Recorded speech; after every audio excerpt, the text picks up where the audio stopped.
Okay, so my name's Chris Wade. I'll be your host today, guys. So thank you for joining us. This is the second of our ENFOS Expert series of webinars, where we go a little bit deeper into ENFOS functionality just to help refresh and improve your proficiency. So today we have Torrie Behrens taking us through the compliance module. So you probably know her by now, but if not, she's the Senior Implementation Manager at ENFOS. And before I give it to Torrie, I just want to let you guys know you should be able to submit questions through the questions tab on your dashboard. And we're going to try and save about 10 minutes for questions at the end. So with that, I'll hand it over to Torrie. Yeah, hi everyone. Chris, thank you for the introduction. As Chris mentioned, we're on GoToWebinar, so we cannot hear any of your audio or any of your questions. So use the chat in the question box, and we have people here who can answer your questions as you enter them. As Chris mentioned, at the end, we will discuss any of those outstanding questions and share the questions and answers with everybody. Okay, so today we are doing our webinar on the compliance audits, inspections, and checklists module in ENFOS. And the purpose of this webinar is to really introduce users to this audit functionality in ENFOS. It's also to educate existing users on a lot of the recent enhancements and improvements that we've made to this module. You're going to see a lot of great new things here. The compliance module is considered a standalone solution on the ENFOS platform, and your company may not currently be subscribed to this module. So when we log in, you may not even see this option as an option in your ENFOS version. And if you are interested in hearing more and learning more about getting this module, contact support@enfosinc.com. And we can help you out and redirect and set up any additional follow-up emails and calls as needed. Okay, so I'm going to get logged in. I'm using, of course, the test system with all test data today. Okay, great. So we are now sharing my screen. And you can see we're talking about today the compliance module. And we're going to specifically talk about this audits submodule. And this audit submodule can be used for more than just audits. In this session, we're going to show examples and share use cases for not only audits, but also checklists and inspections. And we've got a couple of use cases of each to share today. But really, the use cases here are limitless. And as I'm going through this, I know you'll be able to brainstorm additional uses. I think this module is a lot like our additional information module. ENFOS has built these tools within the user interface, which allows our clients to have a high level of configurability and a lot of different uses. This content, including audit protocols, questions, observations, findings, and corrective actions, are managed by users based off of their program or project requirements. In addition to all this content management, ENFOS also provides a workflow for the automation of audit process, including scheduling, data entry, review, and sign-offs on corrective actions. And we're going to look at examples of each one of those today. And then the last thing really is that ENFOS provides support on the final documentation and closeout of an audit. So the business case here is based on the benefits associated with the workflow automation, data accessibility to team members, better visibility of audit findings and non-compliant issues, and quicker time for corrective actions, and of course, improved capture of history for your institutional knowledge, right? So just like any of the other modules in ENFOS that you are using, this data here is stored and is available to you and your users. Okay, every time I do a demo or training, I always like to start on where you can get additional help. So in the GoToWebinar panel, there's a section called Handouts. And in that handout section, there's 2 downloads. We have a glossary of terms that are used today. I'm going to be listing off a lot of different roles and different types. We've got a definition there. And then we also have a annotated information on how to import an audit question group. So we've got those two downloaded information. After today, we're going to be taking this webinar and posting it in the tutorial videos section. And you can always get to this section with the new tab. Anyone who was on the last webinar that we did, well, this is this document management training. So this document management training is already posted. It's available. The compliance one will be posted after this. All right, and as I mentioned, this is a specific permission, and we're looking at, what we're talking about today is global information, and it may not apply to how your company and organization is using the audits module. So if you do have any questions on that, or you're seeing something slightly different, be sure to contact your local administrator, and he or she will be able to give you a bit more information. Of course, right, as everything in ENFOS, this is all controlled by permissions. And we'll talk a little bit more about the permissions a little later. But you may not be able to see what I'm seeing and what I'm displaying based off of your user permissions. Okay, so today we are going to talk about audits. An example audit would be a site audit of health or safety procedures. Checklists, things that might be required to document completion of a field activity or a phase of work. And inspections. An inspection might be a form of an active remediation system. You can manage a lot of different types of data in here. The organization of these questions are basic and, of course, can have a lot of different formats. We'd love to hear from you guys, some of the other ideas and use cases that you think of as you're watching this webinar. What we're not discussing today is the administration of actually creating the audit. And we're going to show some example outputs of decisions that administrators would make when creating these audits, but we're not going to really get into the actual creation process. We're also not going to be talking about other features and other sections within the compliance module. This includes the contact, document management, and notes, as well as permit information or asset management. So if you are interested in any of those other features, same thing, send a note over to either your local administrator or ENFOS support at enfosinc.com, and we can give you more information on that. All right, so in our test system here, all of our audits are managed at the site level or the ENFOS 17 level in the hierarchy.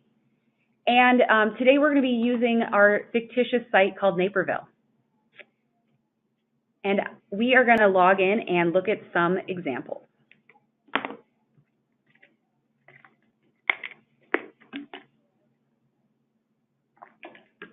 Okay, so we're going to be looking at these example outputs. I've already created a few, and we'll be looking at some of those a little later. The first thing we need to do when using this module is schedule an audit. And this really means that a user is planning an event. This could be in the future, right? So we could be sitting here today knowing that we're going to be doing quarterly audits out on this site location. We could schedule all 4 right now. Or it could be for an event that has already happened, right? So we're scheduling and adding information for past dated information. All right, so first thing we do, we click Add an Audit. And when scheduling an event, the user, the first thing they do is they select a question group. Some organizations call this an audit protocol.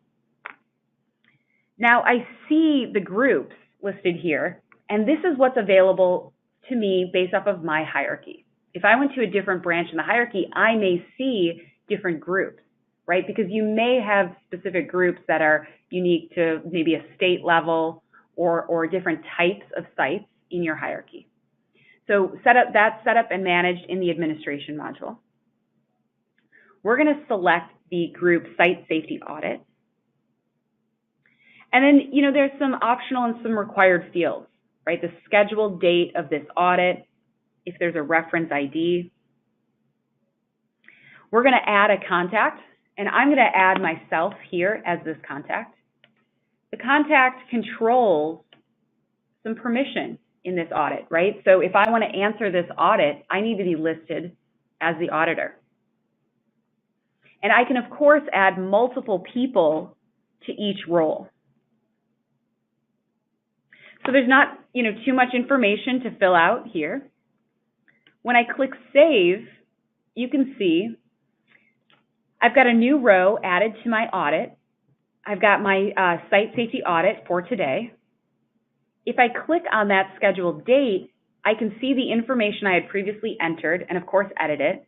And I also have a document section here, right? So I can store documents specific to my audit. As I mentioned, we can do this as many times as needed, but our audit is scheduled.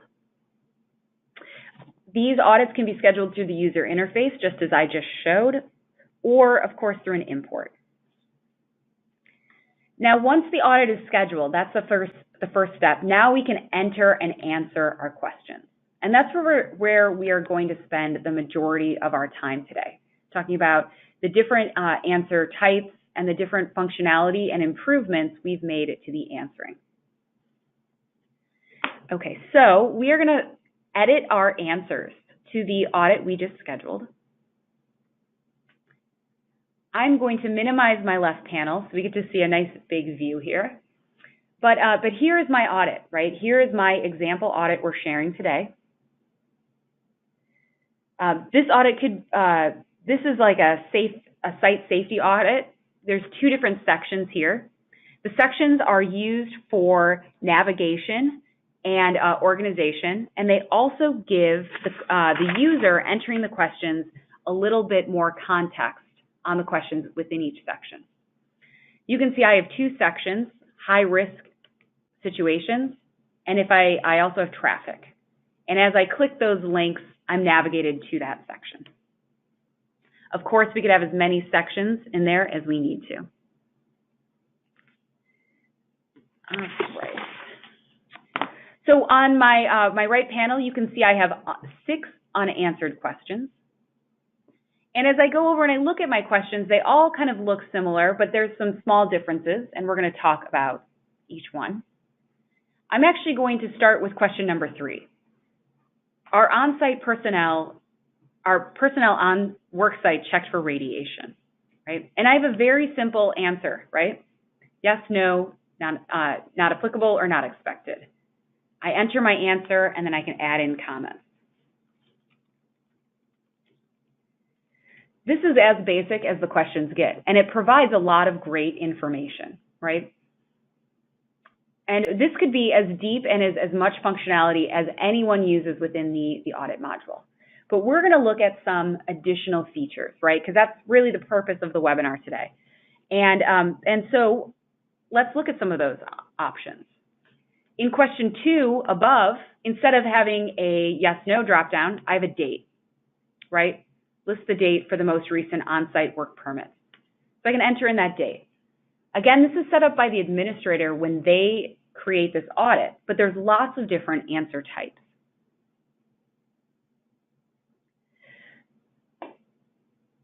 We have, in addition to the date and the drop-down list, we have custom drop-down menus also, right? And anyone who's set up the additional information knows that there's a lot of different options in the answer type. We also have comment boxes and open text fields. So there are a lot of different answer types. Questions can also be configured to have sub-questions, right? So based off of the answer I enter, one or many questions, sub-questions will appear. So we're going to use question 1 as our example for the sub-questions. Are all operating, maintenance, inspection, startup, shutdown procedures complete and available at the worksite? Now, if I answer yes, question 1.1 appears, And I have to list the languages available in this documentation, right? So I've got a free text box here. There we go. If I change my answer and I set it to no, I actually have a different sub-question that comes up, right? So I can answer that question and the sub-questions that apply. Now we have up to 5 levels deep of sub-questions, right? Sub, and on and on. And you can add multiple sub-questions to a single parent answer, right? Because you could have a parent answer of yes and have 3 sub-questions that apply to that parent answer. So this gives you a ton of functionality and features for your primary and your sub-questions. All right. I am going to not answer any of my other questions. Oh, question 2, traffic lookup answer type. Actually, I'm going to look at one more. Just an example, under my traffic section, I have a different answer type. Here it's a custom valid value list on complete, incomplete, or not applicable. So I'm sure you guys can imagine any drop-down menu idea you have can be set up and configured here. Okay, so I've answered most of my questions. What I can do now is I can submit my question group, and it's been saved. I can see that I completed 5, but I actually did not answer 2 of them, and maybe that's as far as I want to go today. When I exit out, we can see the audit landing page, and my audit is listed here up on the top. We have a progress bar. The progress bar shows 2 different types of questions. It's the optional and the mandatory. It is a little faint on my screen, but I can see that I have 2 unanswered mandatory questions. So I need to answer those questions before I can consider this audit complete.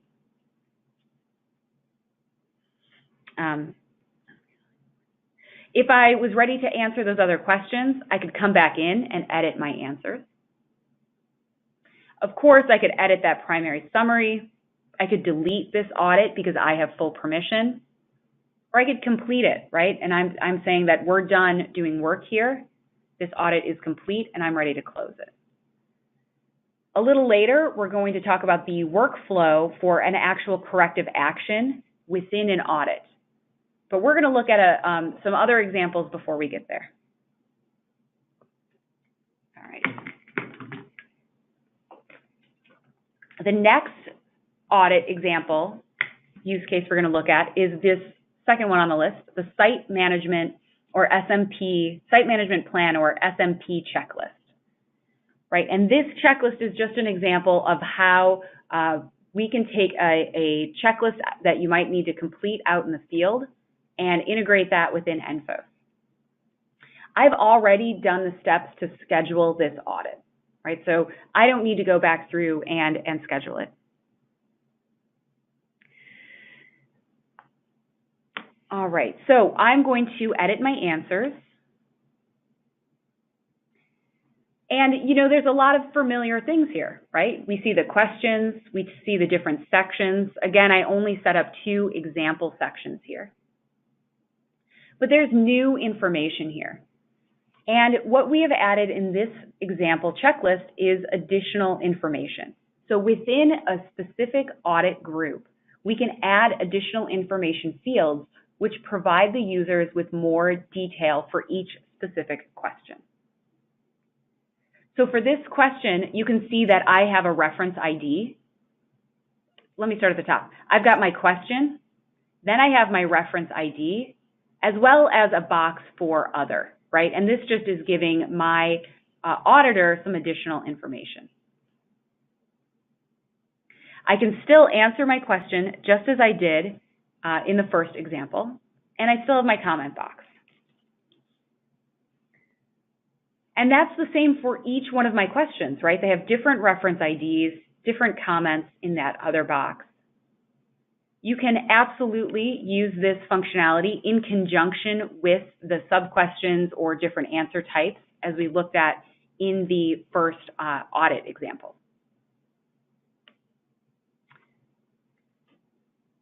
So in my primary question here, if I answer, I've got to look at my notes here. If I answer yes, nope, if I answer in number 2, if I answer this one yes, great. I get multiple sub-questions that apply. So we talked about this briefly in the last audit, that you may have multiple sub-questions. Here's an example.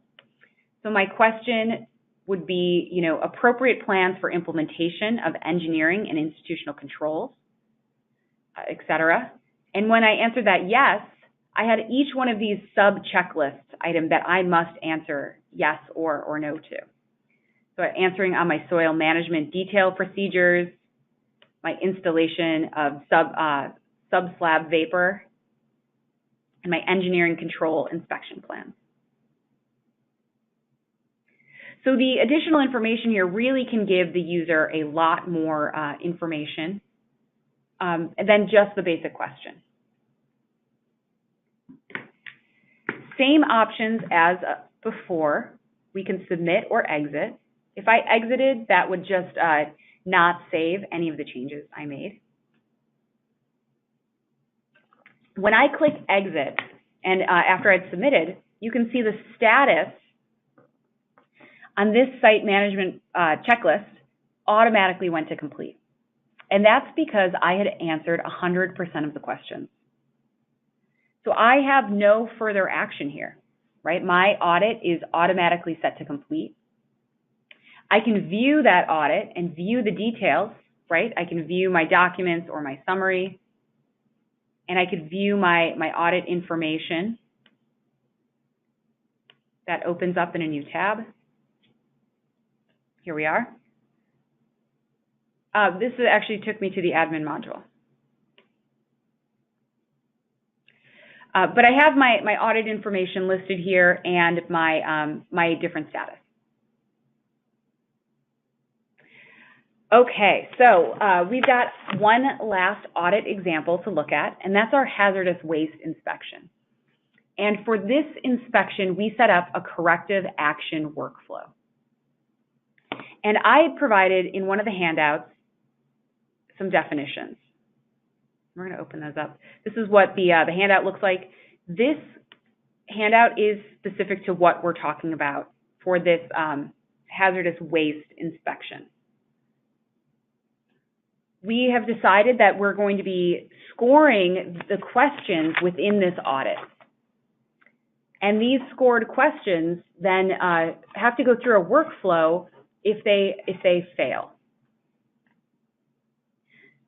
I'm going to first show the permissions here. Now, if I click on the scheduled date, in my contact section, we have a lot of additional roles, right? And when we looked at our first example, we only had an auditor. But now we have 4 additional roles. Those roles control the permission, right? And who can write certain things, right? Who can write my corrective action? And multiple people can be set up in that role. Now, obviously for today, I'm showing a demo for all of these roles. So I'm set up as that same person through the entire workflow. In a real inspection, this may be one or many different people. When the when the administrator creates the audit, they have to define for each question the scoring. And we have 3 different scoring types.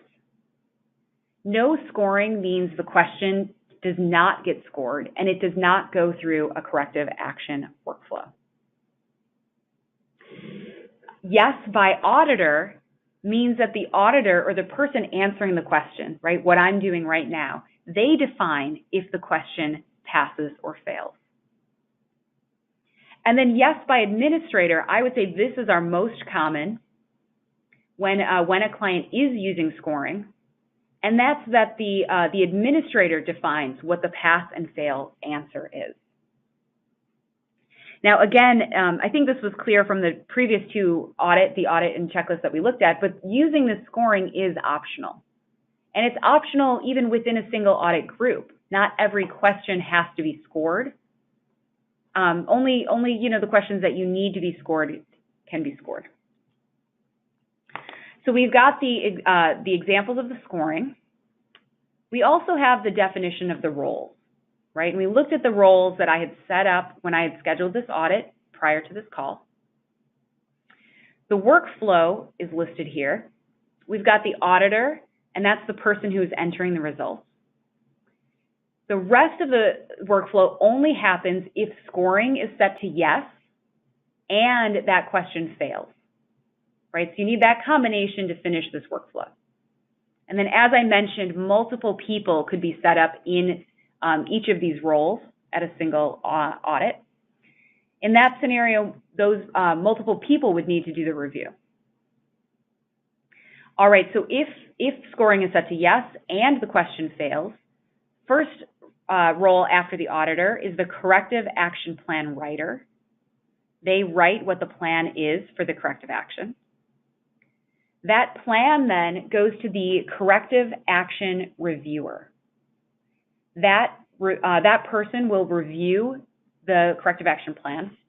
They have the option to approve or reject, as well as comment on the corrective action plan that was written. If the corrective action plan gets approved, then there is the responsible person. And that person enters the corrective action implemented plan, right? They actually enter what was done in the field to correct what happened. And then finally, the last step is the corrective action reviewer. And they review or approve that implemented action to basically close out the question or approve that what needed to be done for that corrective action has been completed. We're going to look at workflow here through the whole process. So I'm going to minimize this screen, and we're going to edit our answers, right? So instead of editing them through the list, landing page, I'm going to click Edit Answers just through that summary page.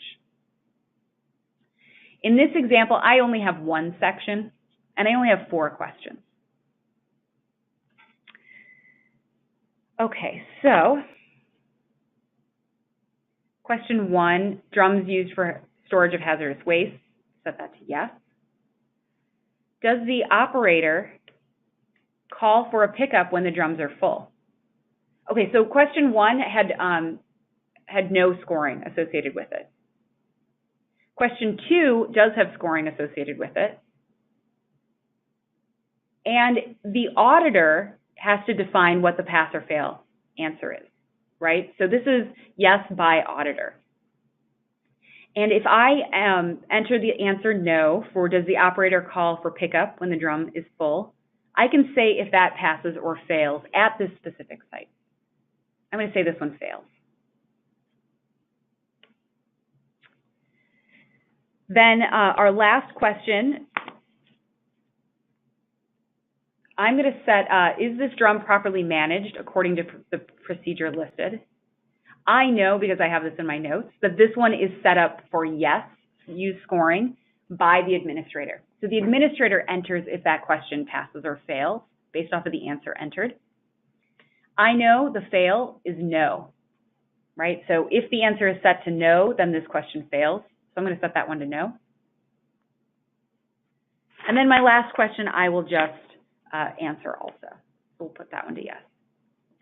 All right, so as the auditor, I've gone in and I've answered each one of the questions. Just as we did before, they would submit that question group. Now, here's where I need everyone to kind of think of these different roles. I'm going to go back to my audit. And we talked about myself here doing all of the actions. But in the real auditing, what's probably going to happen is an email alert's going to go out to the corrective action plan writer. And they're going to get an email saying 2 questions failed, and they need a corrective action plan written for them. Those email alerts are set up in the user preferences, and they're also configured by the role in that audit schedule, right? So that role is really critical. So that user logs in, and then they come in, they see the progress here. They have 2 failed questions. and we are going to go back in and edit our answers. Now, you can see for our failed questions, we have a new section, and here's our corrective action plan. Right, so I'm going to type this in. I'm listed here as this responsible person. If I was not added as a contact for this correct role, I would not have access to enter this information. All right, call the operator. I failed both of these, so we're going to go through the same workflow.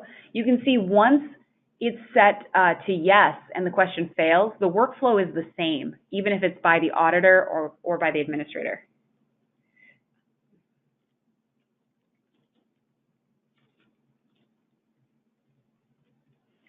Okay, so corrective action plan written. So we submit that. We see that those two have been written. Now we go to that next role, right? And that next role is the corrective action plan reviewer. So as the reviewer of this corrective action plan, I can approve or reject that corrective action.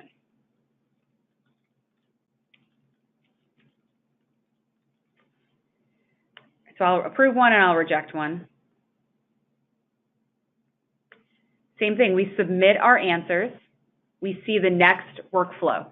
So just as you do with financials, if something's rejected, you will get email alerts back to the original person, right? You'll get those rollback email alerts. We've got to actually list what our corrective action plan was. Oh, you know what? Here, I actually have two steps. You can see this one failed. It was rejected, so it goes back to writing a corrective action plan. We're going to drop this one here. We're just going to leave it as it is. We're going to continue with question 3 to list the implemented action, right? That's the next step in the workflow.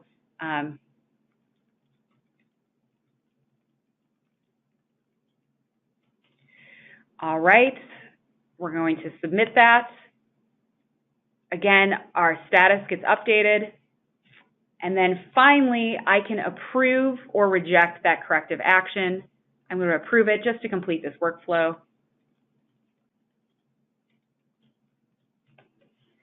All right, last step, submit it. Okay, great. So I have my hazardous waste inspection. We went through the whole workflow for one of the questions. Another question we stopped, right? Because of course, if you've got 100 questions, you're not going to be able to solve all of them at the same time. So they're going to be in different statuses.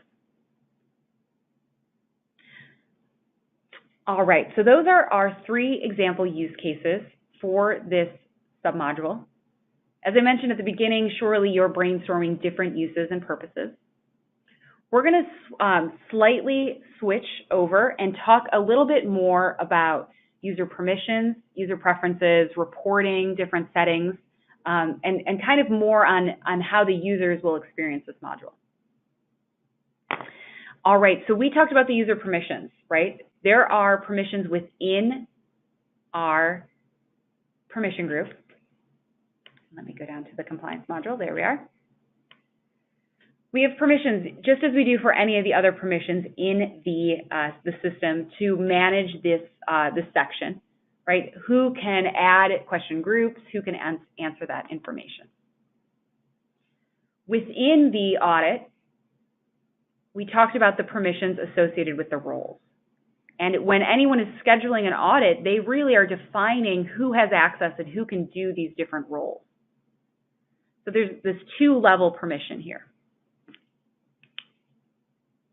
And really, the extra roles here are associated with the scoring, right? So if you're not using scoring, you do not need to use these additional roles. Now, we talked a lot about the workflow and email alerts. Those email alerts are going to first look at the contacts listed here in the audit summary.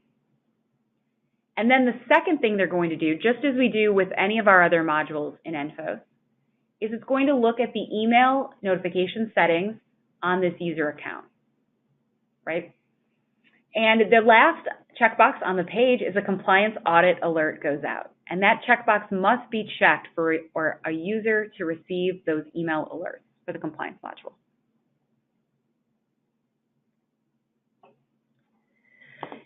I know we're not talking about the administrative settings today.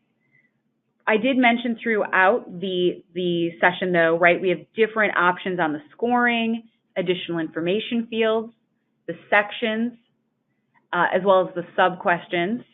We can also order or prioritize the questions and list out various setup items. If you have any other specific questions on what can be done within the admin settings here, send us a note over, because there's lots of functionality. We don't have enough time today to go through all of that. All right, I always get questions on exports and imports. Let's go back and look at our audit.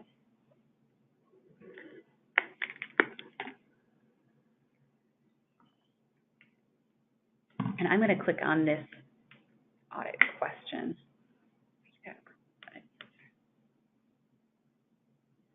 Okay, so in our, I'm actually going to go over to our transfer module. And in the compliance module, we have a lot of different imports that can be set up and used by the users. We can import all of our answers, right, via an import file. We can schedule all of our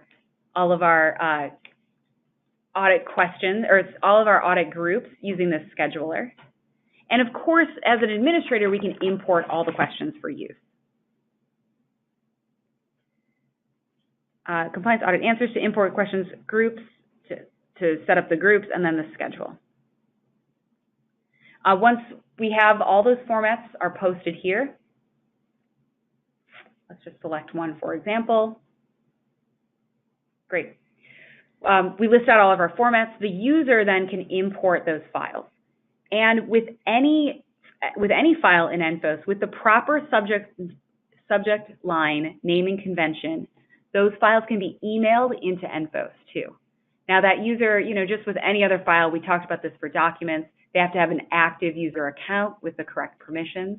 But there are ways to do that. I know a lot of you use the advanced search. Right now, we don't have compliance advanced search. So that's something that we'd like to improve on. We do, of course, have reporting, right? And in the compliance section in our reporting, we've got a few reports that apply. Our first one is audit answers. This report, right, and I can see my example column headers here to the right. This report shows you the answers from the audit, right? And it's a great way to export that information too. Audit answers, corrective action, our next question. This shows the corrective action plans for the scored questions that have failed, right? So that's that last example we looked at.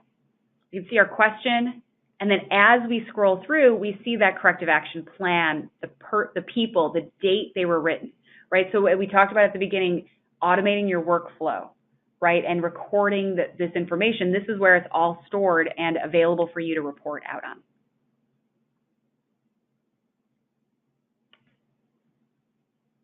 Our next report is the audit schedule. This just shows us audits that are scheduled, right? They could be out in the future, they could be past audits, but it gives us that information.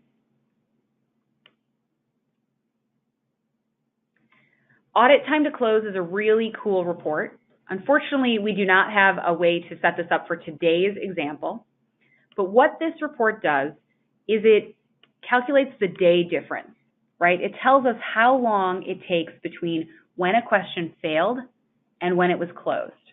So it allows us to track and see, what questions we can close quickly and which ones are taking a little bit more time.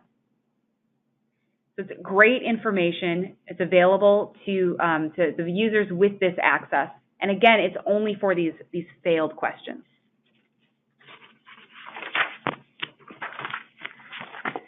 All right. In our administrative settings page, we can set up quite a bit, and I'm just going to show a quick example. I'm going to actually leave it here. I'm going to leave it on this page. Maybe go back to our audits page. In the administrative module, we can manage all of those valid values, right? So when we looked at our first question and we had different valid values in our drop-down menus, all of that can be managed within our administrative module.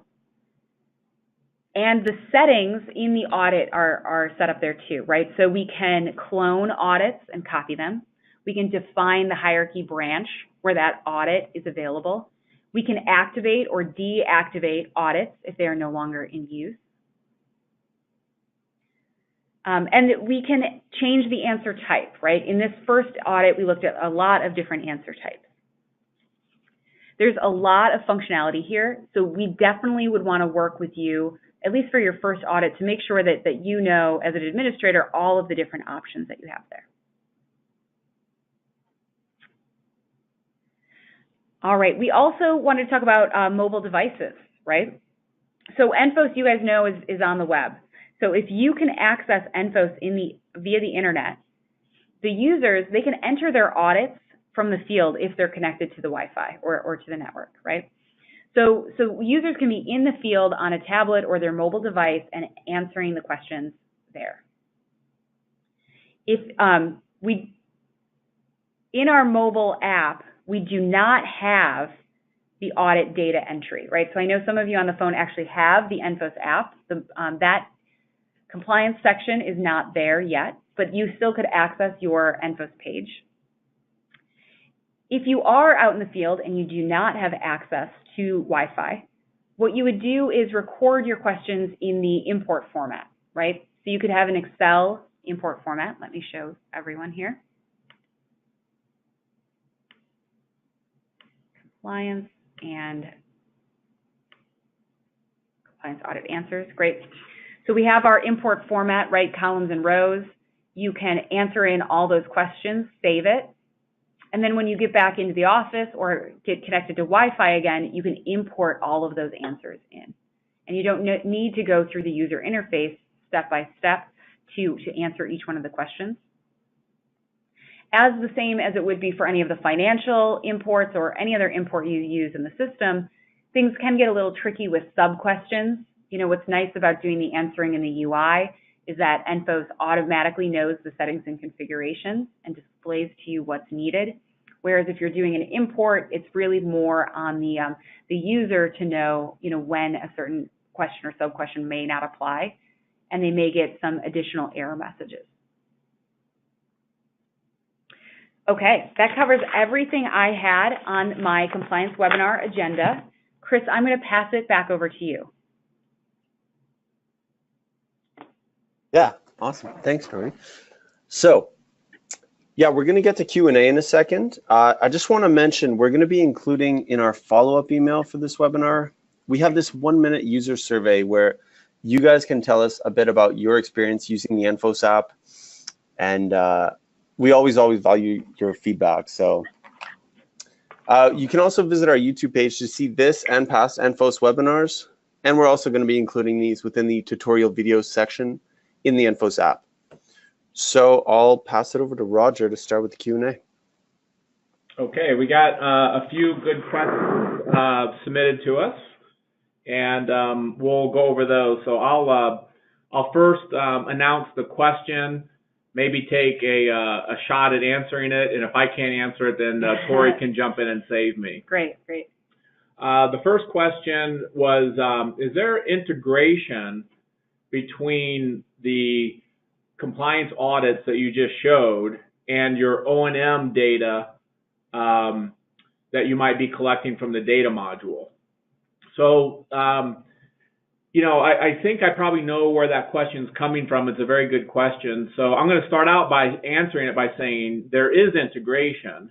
The main part of the integration is that you're in the data module, you're managing your sample locations, whether they're outfall sample points for air or water. You're also managing, your monitoring wells and soil borings and things at the site level. And so Torrie could show you at this Naperville site, if she wanted to go into data and look at sample points, she could just hover, go over to that module, take a look at it, and in this case, we don't have any sample points. So if the customer was using both our data module and our compliance module, they would be able to have all of that content in the same system at the same site. So that's the level of integration we have.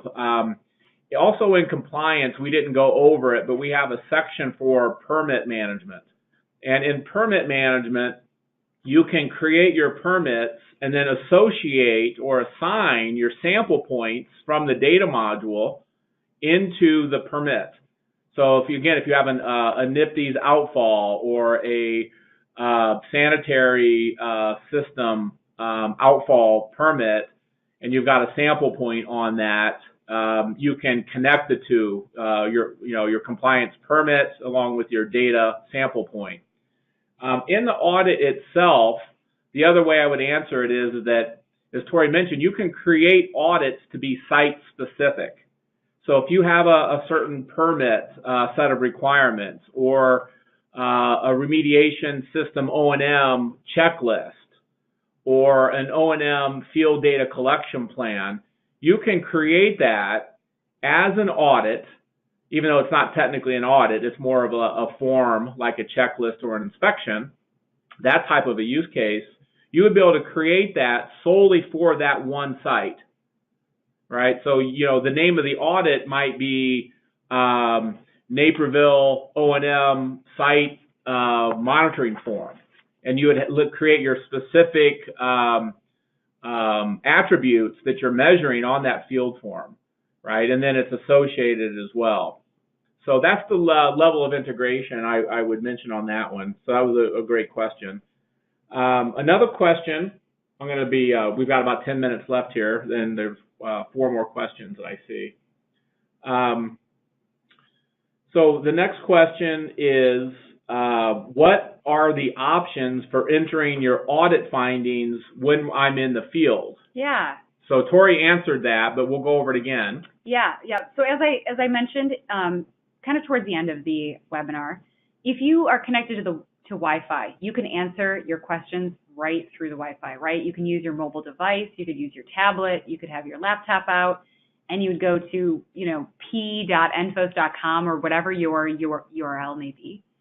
Log in and navigate to your site and enter your questions, just as we did here, right? That's fully available. If you do not have access to the internet out in the field, what you would do is have an Excel sheet, right? And we have the exact import format listed with all of the columns and rows. And instead of entering the data through the internet, right, you just enter the data in your Excel spreadsheet. You save it as a CSV. And then when you get back into the office, you import that data in. I also mentioned that data can be emailed into ENFOS, just as any other import file could be emailed into ENFOS. And that just requires an active user account, right, with the correct permissions to do that functionality, as well as a very specific subject in your email. And ENFOS reads that subject line and knows what to do with that file. Okay, good. Next question. If I schedule an audit, does it automatically go to my activity calendar for the site? Yeah, let's go over here to the activity audit. It does, yeah, so more integration, right? So the compliance module integrating with our activity module. So what I did is I toggled over in my left panel to my activities. And you can see I've got my past events that are highlighted and my future event, which is actually just still today. That's added to my calendar automatically, right? There's no additional setup. If I navigated to the site module and went to the activities submodule, you can see all of those audits. The ones that are completed are actually crossed out. And they're all listed here in my activity planner below. I can click on that item. Most of this information, right, is just defaulted. We did not have to do an additional step. But if I did want to edit that information, I could. I could also add additional contacts to get reminders. You know, maybe there's someone who's not applicable to one of those roles, but they do want some notifications on when this audit's scheduled. That person can be added in on the activity, and then they would receive their email alerts, again, assuming in their user preferences they have their email alerts turned on. Okay, great. Great question. All right, two more. How would I add a regulatory citation or an internal policy reference to an audit question? Yeah, so I'm thinking that one's probably our additional information. Yeah, let me show an example of that one. And that's in my example site management plan and edit answer. So in this example, we had added two fields, and I called that a reference ID and an other. But they could be any fields, right? This regulatory citation. Those are added in additional information. They're assigned to the audit group when the administrator is setting it up. And then that administrator enters in those values, right? So they enter the values in, and then the information is available to the users who have access to this audit. And that is limitless, right? As anyone who uses our additional information section knows, the format's there. You can build out any real question or answer as needed. Right. Yeah. So in the example Torrie's showing here, the audit question is called, the site management plan reviewed, address the entire site question mark. That's an example from a customer we had, but they have an internal policy number that they call a reference ID, right, and it happens to be 435.56. So that's non-editable by the end user.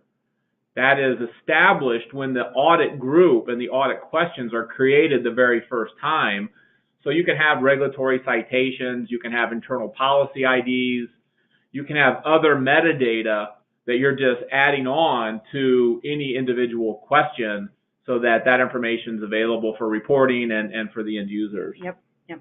And then the last question is that we have, I'm just checking the question box here. Mm-hmm. What are the main steps in implementing audits? Yeah. Yeah, that's good. Let us know. That's step number one, right? Let us know that you're interested. When we know that a client's interested, what we do, and just with anything else, right, we get an example. And we get an example of your audit, inspection, or checklist, and we review it. And what we do is we set it up in your test system or in your integration system. And we work with you to make sure that we're capturing all of the data needed and in the format, the order, et cetera, as you need to. At the same time, we'll train you on how to set that up on your own. So moving forward, you can do all of this setup without really contacting ENFOS. The exception, of course, is if you need additional support. So once we have that example set up and fully tested, we would roll it out, right? We would, just as you would with any implementation, you would engage your users, do a training session so they know how to use the system, and then start really, using this compliance module. We'd want to, of course, report out and make sure that it's being used and track and see how our progress is. And I think that's it for the full implementation. The only exception I would say is if you do not have access to the compliance module yet, you need to talk to us also. And Michael Douglas would probably want to talk to you a bit more on that. Yeah, probably the only other thing I would add is that if you have a specific report. Report output. If you have a custom report, we would also ask for you to provide that to us, or we would work with you in defining the requirements for your report output. And that would be part of the implementation as well. We would work with you on the design of that. It would go to our developers. They would do the development of that. It would come back to Torrie's team for testing. And then once it passed her test, it'll go to you for your kind of user acceptance testing. And then once that's done, it would be put in your production system and be available to you. So that would be part of the implementation as well if you have a custom report. And that was all of the questions. All right, great. Well, thank you, everyone. I hope you found some value in this session. As Chris mentioned, we will be posting this, and you will be getting a follow-up email from ENFOS. We do not have our next topic or webinar scheduled at this time, so look for follow-up emails from us in the next months on when and what that will be about. Otherwise, send any questions you have over to us or to your local administrator. We'll stay on for just a few minutes longer in case any other questions do come in, but otherwise we will we'll dismiss the group and say thank you.